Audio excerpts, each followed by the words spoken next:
Welcome to another showing of The Cocktail Enthusiast with myself, The Cocktail Enthusiast. This video is about 2 days late, and that's because I sold my soul to the overlords of Halo. I apologize, but now I'm back in the realm of the living, and I'm ready to give you a new cocktail. We're looking at how to make a Teresa. Let's go.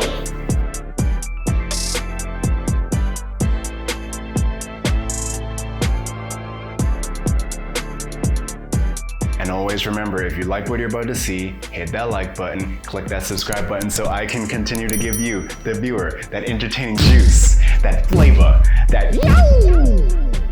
Oh yeah! Let's take a look at what you're gonna need to make this cocktail. You're gonna want a bottle of Campari, lime juice, and Lord knows I really hate using this bottle because I always butcher the name, but I'm gonna say Creme de Cassis.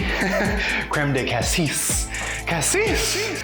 Anyway, you're gonna need Creme de Cassis, and for our glass of choice, a chilled coupe. Now for the pour. First, we're gonna pour in 2 ounces of your Campari. Next, we're gonna follow up with 3/4 of an ounce of your Creme de Cassis. After this, we're gonna add in 1 ounce of lime juice. You know what time it is. We're grabbing that Ziploc bag, cause we're making cocktails at home. Yo, legit, this is one of my favorite shirts, man. Just looking at it takes you on a trip. But you know what'll take me on a trip? You clicking that subscribe button. Do it. Now let's get this guy sealed up. It's time to shake up those demons.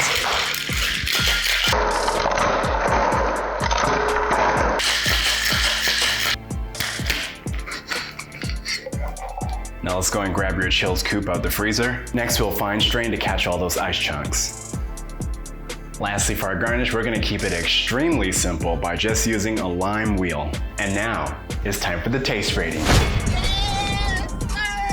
All right, I've actually been itching to give this a try because I've never tasted this combination of spirit and liqueur. Yeah, I think that's the right term. Let's see what we have here.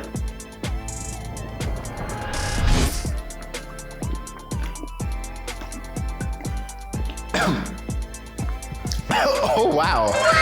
Oh wow. This is fantastic. A bit sharp initially if you don't know what to expect.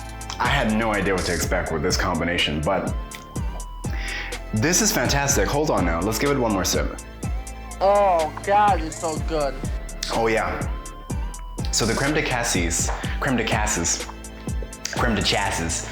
whatever the hell it is, it does a really good job smoothing the edges of the Campari.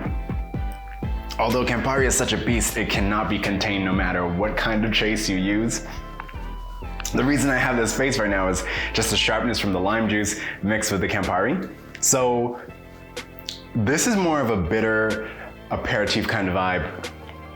But that Creme de Cassis, it adds a little rich, smooth sweetness to it that enhances the flavor on a level I can't explain just yet. Honestly, this is a good vibe. I dare say this is a good brunch drink for you. Brunch, lunch, breakfast, pre-breakfast, because you know we all like to drink at 7 a.m.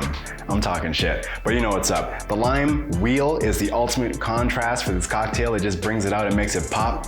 What can I say? This, in my opinion, is a work of art. It's not really well known, or maybe it is well known in different countries, but I just never heard of a Teresa up until now. That said, don't take my word for it. You take that sip and love life. So you can expect to see my next video next week, as always, if I don't sell my soul to Halo, that is. But until then, sink your teeth into this cocktail. Let me know if you like it, let me know if you don't in the comment section below, because I can take both ends of the spectrum. And always remember, I'm not a bartender or a specialist, I'm just a cocktail enthusiast making some good ass cocktails and having a good ass time.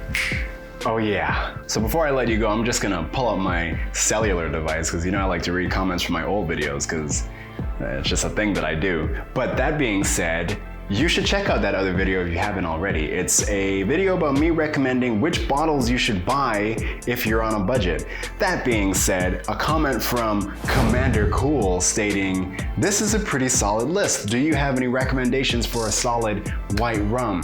Well, Commander, you've come to the right place at the right time in the correct timeline, because I highly recommend LeBlon, which is a sugarcane rum you can find at LCBO. It's like a clear, green, tall bottle, LEBLON. It has you covered. Sugarcane rum is a whole different game, man. Let me tell you, it revolutionized my palate. I'll never look at white rum the same. Sugarcane or bust. And we got Squeedy here defending vodka because I thought vodka was out of style. So Squeedy said, vodka's kind of a toughie, but it's actually extremely versatile because it doesn't taste like anything. That, hey, you couldn't have said it any better, Squeedy. Vodka is literally, vodka is like, existence. It just exists. The best way to describe vodka is it exists. You just can't beat it. That being said, I ain't talking any more smoke on vodka because I think my next video is gonna be vodka. Expect it. Angry Cocktails coming through saying starting from scratch is always best.